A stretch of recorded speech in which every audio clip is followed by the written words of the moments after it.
ကျွန်တော်ကဟိုးအရင်တော့ကောင်မလေးတယောက်ရှိခဲ့ပါတယ်ကျွန်တော်သူ့ကိုရမ်းချစ်ခဲ့ပါတယ်ဒါပေမဲ့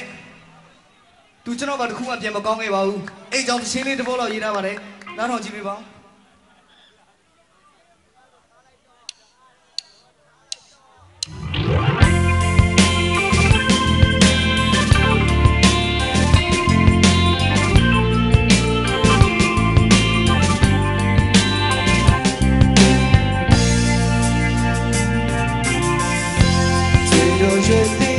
ချုပ်တွေ့တဲ့ရာတွေ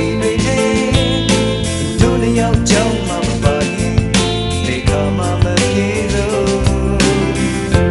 ချိန်မဲ့ဆိုချစ်စိတ်နဲ့ချင်းချင်းဝါရင်မပြောနိုင်တော့တဲ့ညများတဲ့မှာငါမျက်လုံးတွေနေတွေ့နေတော့ဒါတွေဟာအိမ်မက်လောက်ကိုမှတယောက်ချင်းမှပြန်တွေ့တိုင်းယူသွားစေပါကိုကိုမို့နဲ့ဆိုတာနဲ့လေးမှာကြာကိုထားခဲ့ချိန်တွေတော့ကုန်လာတယ်မင်းတို့မမေ့ဘူး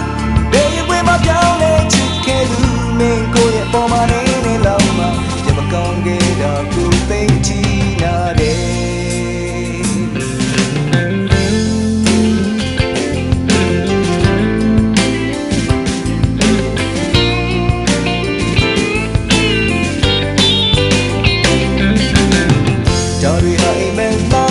တယောက်ချင်းမှ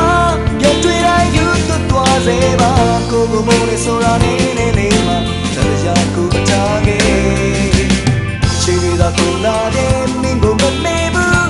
ဘယ်ရွယ်မှာပြောင်းလဲချစ်ခဲ့သူမင်းကိုရဲ့ပေါ်မှာနေလောက်မှပြန်မကောင်းခဲ့တာကိုသိချင်တာတယ်ကိုကတော်ရီဟာအိမ်မက်တာကိုမတယောက်ချင်းမှပြန်တွေ့တိုင်းယူသွားစေပါကိုကိုမို့နဲ့ဆိုတာနဲ့လေးမှာတရားကိုထားခဲ့ချိန်တွေသာကုန်လာတယ်မင်းကိုမမေ့ဘူး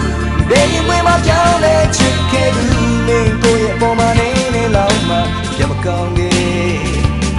ဘူးဒီအော်အသေးနာ